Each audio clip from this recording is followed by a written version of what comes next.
नमस्कार साथियों, हिसार पल पल न्यूज़ में आपका स्वागत है। इस वक्त हम मौजूद हैं हिसार कांग्रेस भवन में और हमारे साथ मौजूद है हरियाणा प्रदेश कांग्रेस की अध्यक्ष श्रीमती शैलजा कुमारी जी। नमस्कार मैम।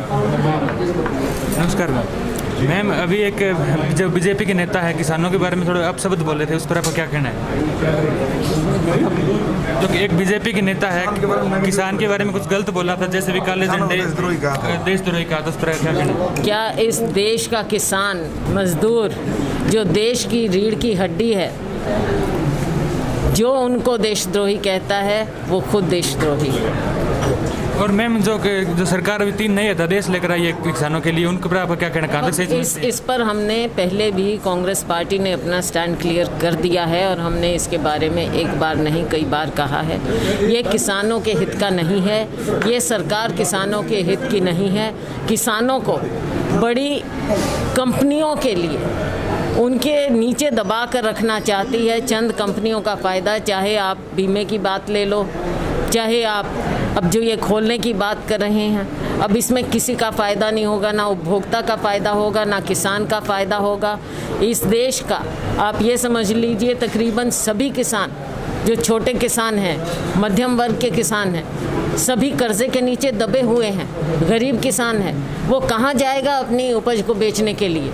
जो इन्होंने इस तरह की खुली छूट दी है, आम किसान के हित में तो ये कभी ना रह सकते हैं। और आज भी जो माननीय प्रधानमंत्री जी ने कहा है 1 लाख करोड़, वहाँ पर लाल के किले पर खड़े होकर आंकड़े गिनाना, लेकिन आप आम किसान के घर जाइए, उससे पूछिए आज उसकी क्या स्थिति हो चुकी है, क्या दुर्दशा हो चुकी है। आप उसकी व्यथा सुनिए।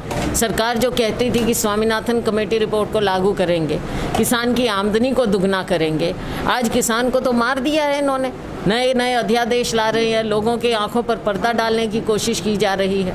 किसान की स्थिति और बदतर हो जाएगी। मैम, स्वामीनाथन रिपोर्ट की जैसे बात है, जैसे पीछे ओम प्रकाश धनखड़ जी हिसार आए थे, उनका कहना है कि जो किसानों को रेट दिए है, फसलों के दाम भी बढ़ाए, उसे स्वामीनाथन रिपोर्ट लागू हुई है, स्वामीनाथन जी उससे खुश हैं। आप क्यों नहीं स्वामीनाथन कमेटी रिपोर्ट लागू करते? आपने जो प्रॉमिस किया था आप उसका जवाब दे दीजिए। खुश कौन है कौन नहीं, वो तो ज़मीन पर जाएंगे तब पता चल जाएगा।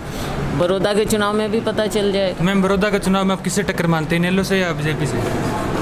अब वहाँ तो देखी जाएगी। जो सत्ता पक्ष है उसने सारा अपना यंत्र तंत्र सब कुछ उसमें डालने की कोशिश की है, लोगों को लुभाने की कोशिश कर रहे हैं, लेकिन लोग इनकी बातों में नहीं आने वाले और कांग्रेस पार्टी ये सीट जीतेगी। और मैम, जो पीटीआई टीचर लगभग 60-70 दिन से जो रिलीव कर रखे धरने पर, पीटीआई टीचर्स की जो बात है, मैं खुद जगह जगह उनके बीच में गई हूँ और Congress party private members bill भी लेकर आएगी इस विधानसभा में, क्योंकि इनके लिए ये सरकार ना सोच रही है ना कुछ करना चाहती है, और सरकार चाहे तो दोबारा इनके लिए कर सकती है। इनको जिस तरह से हटाया गया, सुप्रीम कोर्ट का हम आदर करते हैं, लेकिन सरकार को पक्ष रखना चाहिए था, और अगर नहीं तो अब दोबारा से सरकार को कानून बनाने से कौन रोक सकता है? ये ऑर्डर निकाले और इनको दोबारा से मौका दें। ठीक है, थैंक यू मैम।